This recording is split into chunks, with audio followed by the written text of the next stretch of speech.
If you ask me where I'm from, my answer is not going to be easy. I was born in Iran to an Turkish Arabic family, was raised by a Bengali Indian father, was married to a North Indian Punjabi husband. My son is born in south of India, and I've lived there for a few years. And I've been living in the west of India for over a decade now. I've lived many faiths. Born to a Muslim family, studied Buddhism throughout my master's degree, currently seeking and practicing Advaita Vedanta Hinduism, and I've had my fair share of travels to over 38 countries or so. Fun fact, I still think in Farsi before I speak in English. Throughout the 18 years of my experience, I've had the honor of experiencing and witnessing a lot of parents, children, and educators witnessing how they learn, unlearn, and co-construct the worlds that we live in. And I've had my fair share of cultural shocks, people, philosophies, and experiences.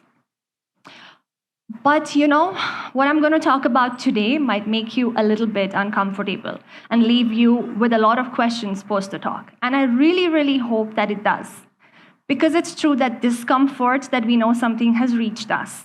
It's when that crack is opened, we know that awareness is able to crawl in.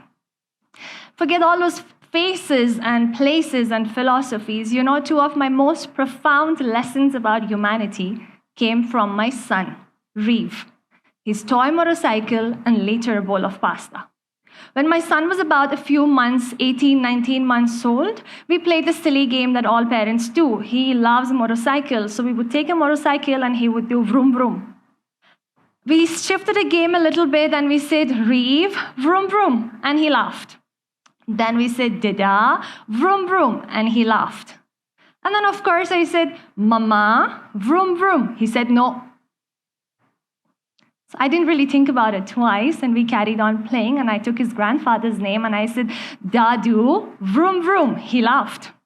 I took his grandma's name, and I said, Dadi, vroom vroom. He said, no. Gave it a benefit of doubt, and took his other grandmother's and nanny's name, and I said, Nana, vroom vroom. And he said, no. Over and over, the same pattern. He wasn't even 2 years, and he had developed one of his first implicit biases that only men can ride motorcycle. That's not what we had told him. This was our son. We had gender-fluid clothes and gender-fluid colors and gender-fluid toys and gender-fluid meals. I'm kidding, that doesn't exist. I don't know. But yet, through the observations on the streets and stories and people around him, he had taken in a different truth. That moment shifted something in me. Not because I'm a feminist and I would just jump on a motorcycle and tell my husband to teach me and learn how to ride and tell him that, hey, look, mama can also vroom vroom, not for that. But because something shifted in me thinking, what would this look like in the future?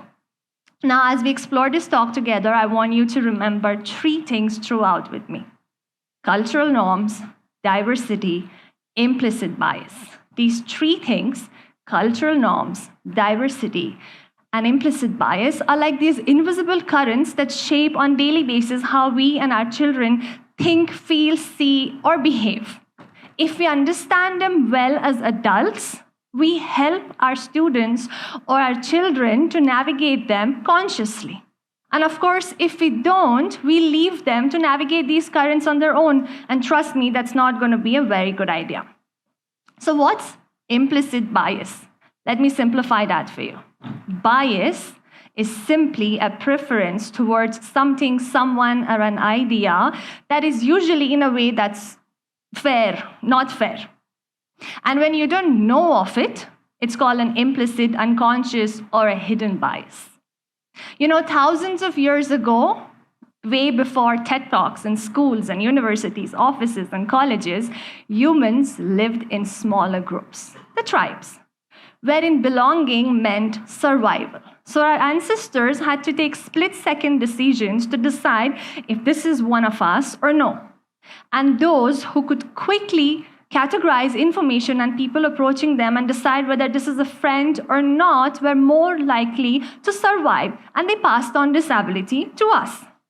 Psychologists Mathurin Banerjee and Antonin Greenwald, over decades of research, created something called the implicit association test, available online, which reveals that even people like you and me, even though we believe in fairness, inclusion, equality, equity, we still have implicit biases hidden in us, which is affecting our daily choices and shaping our daily behavior. Our brain is just made like that. It creates shortcuts. It makes these automatic associations. And that's really not evil. That's just human. And it's important for us to understand that biases don't come from hate, despite of what many people think. It actually comes from habit. It comes from reputation, from culture, from what our children are witnessing us in their immediate and extended families again and again on repeat, before even they could put a name on it. Remember a motorcycle incident? So why should we care? Why does this matter? Why am I taking 10 plus minutes of your time on a Saturday to talk about this? Because our children are growing up in a world that's more connected and diverse than ever. Every child brings to school, classroom, playgrounds, communities, birthday parties, a piece of their hidden cultural norms and the way the family is bringing them up. In fact, research reveals that Gen Alpha, which we keep talking about, is predicted to be the largest and the most diverse generation yet. Each child in the school classroom or a playground or a play date brings a piece of their upbringing that they share with each other. And trust me, that's something that I see it happening even today. Let's imagine this. It's 2035. Our children are sitting together, sharing music, food, ideas, stories, their travel experiences. Can you imagine? Each one of them brings on the table a piece of their upbringing, a piece of their cultural norms at home, a piece of what their parents tell them is okay and it's not, and what is not. The question is, our children, are they going to feel safe being in this group? Are they going to be safe being themselves? Or are they going to be equipped enough to embrace that diversity? That's where psychological safety comes in. In 2016, Shannon Wonless and her colleagues published a research paper that was about psychological safety, its role in the human development. And it reveals something that we intuitively know. It says that we can be the best version of ourselves, reach our utmost potential, and be the happiest we could be if we are in a place that we are not judged and we feel safe. Here is a challenge for you. This is what I taught when I've been with kids. The same brain, the same amazing brain that protects us from danger, the same brain that's helping us make sense of this complex world can also stop us from seeing clearly. Let me share another story with you, the bowl of pasta. One afternoon when my son was 4, we went for a family lunch and the nanny accompanied us. So when the waiter came around, very proud of himself and sure, he placed the order. I'll have a red sauce penne pasta, non-spicy for me, please. 4-year-old, right? The nanny smiled and said, I'll have the same thing. He jumped and he said, no, she cannot have the same thing. She's not going to like pasta. So it took me a moment and I startled and I said, why not? To my surprise, his response was, because she's from a village. In village, they don't get pasta. She's going to like dal, rice, roti, sabji, chutney. He wasn't being rude, and I know how much he loves and he respects his nanny. He was, in fact, trying to protect her. But this time, yet again, right in front of me, there it was, the quiet architecture of assumptions and his biases being built. This time, it was not about gender. It was something for as small as food preferences and belonging. Cultural norms, diversity, implicit bias. Let's revise them once again. cultural norms are those secret codes and rules that we set at home for our children, verbal language or not. Diversity, it's nature's design. No two things in nature, no two stories, two faces, two people are the same. And that's what makes us unique. An implicit bias, well, remember that's our brain's ancient tool made for categorizing and surviving. So what do we do about this? How do we not necessarily break this cycle, but interrupt it? And not with guilt, but with grace. Here are 4 ideas, mini ideas that perhaps you can take away from this talk. 1, accept it. We all have biases. We all have implicit biases. I have it. You have it sitting right over there looking at me and unconsciously making assumptions about who I am and what am I speaking about. And that's okay. That's what makes us human. But the first step is to accept it. Acceptance is not surrender. Acceptance is awareness. And awareness is when the change begins. 2, use something called the ladder of inference, created in the 70s but actually popularized in the 90s by someone called Peter Senge. The ladder of inference helps us to slow down before coming to a conclusion. It tells us to ask questions like, what assumptions am I making? What meaning am I adding to this? What data am I getting? What belief shapes this? Third one, the ladder of feedback, created by the Harvard Project Zero and something that we use very often by educators in international schools. The ladder of feedback simply tells you that when you come across a different point of view or there is a slight disagreement, first, clarify, value, question, then suggest. It teaches us and the children that disagreements can be kind, valuable, and many a times transformative. 4th one, and my favorite, encourage hard conversations.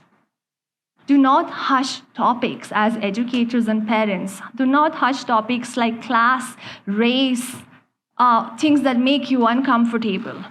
You might not be ready in that moment as an adult to navigate it and know what to respond to your child, and that's okay. You can park it aside. But don't park it aside for a very long time just because it makes you uncomfortable. It's actually through those uncomfortable moments that empathy for differences is born. Use strategies like the I can statements.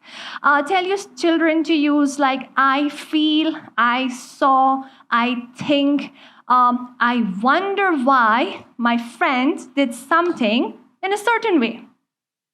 It really helps us in terms of disagreement. These 4 mini ideas or tools gives our children something way more powerful than answers.